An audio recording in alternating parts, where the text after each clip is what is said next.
Sabar itu nggak ada batasnya, kalau ada batasnya berarti nggak sabar.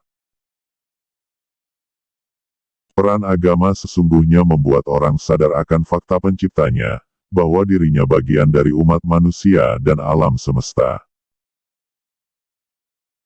Memuliakan manusia berarti memuliakan penciptanya. Merendahkan manusia berarti merendahkan dan menistakan penciptanya.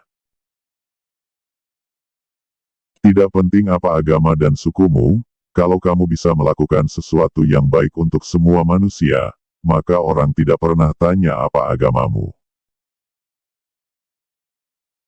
Dalam hidup nyata dan dalam perjuangan yang tak mudah, kita bukan tokoh dongeng dan mitos yang gagah berani dan penuh sifat kepahlawanan. Bukalah hatimu dan bertindaklah dengan jujur. Dengan lelucon, kita bisa sejenak melupakan kesulitan hidup. Dengan humor, pikiran kita jadi sehat. Kemajemukan harus bisa diterima, tanpa ada perbedaan. Bangsa ini menjadi penakut, karena tidak berani dan tidak mau bertindak menghukum yang bersalah. Pada dasarnya, setiap agama memiliki watak transformatif, yaitu berusaha menanamkan nilai-nilai yang baru, dan menggantikan nilai-nilai yang lama, yang dianggap bertentangan dengan ajaran-ajaran agama. Tugas pokok intelektual adalah mempertahankan kebebasan berpikir, bukannya membunuh kebebasan berpikir. Begitu agama mengubah dirinya menjadi penentu, tidak lagi hanya memengaruhi tetapi menentukan, maka dia telah berubah menjadi duniawi. Kalau hal ini yang terjadi, pada gilirannya dia bisa mengundang sikap represif.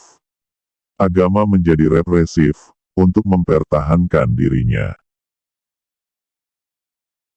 Perpustakaan adalah tempat untuk memenuhi dahaga ilmu pengetahuan.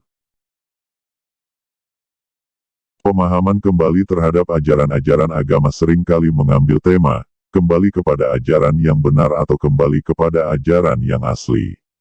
Itulah sebabnya dalam setiap gerakan reformasi dalam Islam misalnya, selalu diambil tema kembali kepada Al-Quran dan hadis. Guru spiritual saya adalah realitas. Dan guru realitas saya adalah spiritualitas. Di negeri kita demokrasi belum lagi tegak dengan kokoh, masih lebih berupa hiasan luar bersifat kosmetik, daripada sikap yang melandasi pengaturan hidup yang sesungguhnya. Semakin tinggi ilmu seseorang, maka semakin besar rasa toleransinya. Kalau sekarang ini ada yang menjelekkan nama Islam, kita didik agar membawa nama Islam yang damai. Kalau Anda tidak ingin dibatasi, janganlah Anda membatasi. Kita sendirilah yang harusnya tahu batas kita masing-masing. Bukankah dengan demikian menjadi jelas bagi kita, bahwa menerima perbedaan pendapat dan asal-muasal, bukanlah tanda kelemahan melainkan awal dari kekuatan. Menyesali nasib tidak akan mengubah keadaan. Terus berkarya dan bekerjalah yang membuat kita berharga. Tentang kecintaan, kasih sayang, penghargaan yang tulus kepada umat manusia, apapun agama atau keyakinannya pada dasarnya sama-sama mengabdi pada manusia. Hanya ajarannya yang berbeda. Marilah kita bangun bangsa dan hindari pertikaian yang sering terjadi dalam sejarah. Inilah esensi tugas kesejahteraan kita, yang tidak boleh kita lupakan sama sekali. Kalau ingin melakukan perubahan jangan tunduk terhadap kenyataan, asalkan kau yakin di jalan yang benar maka lanjutkan. Tuhan yang Maha Besar, Maha Agung Maha Berkuasa tidak perlu dibela. Yang memerlukan pembelaan adalah manusia yang ditindas dan dianiaya. Saya mengatakan kepada murid-murid bahwa kita mampu mendesak tanpa melakukan kekerasan, dan kita bisa berjalan ke arah demokrasi tanpa kekerasan. Dengan cara itu, Tuhan akan merestui kita.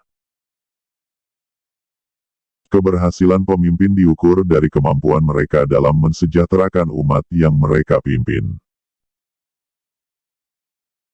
Negara ini paling kaya di dunia, tapi sekarang negeri ini menjadi melarat, karena para koruptor tidak ditindak dengan tegas. Tidak ada jabatan di dunia ini yang perlu dipertahankan mati-matian. Yang lebih penting dari politik adalah kemanusiaan. Tergantung pemerintah. Kalau pemerintah campur tangan terus dalam segala hal yang terjadi, adalah kami tidak ada jalan lain adalah membisikkan pada para pemilih golput aja bareng-bareng. Gitu aja kok repot. Terima kasih sudah menonton. Jika kalian suka, silakan komen di bawah ini, dan jangan lupa tekan tombol subscribe.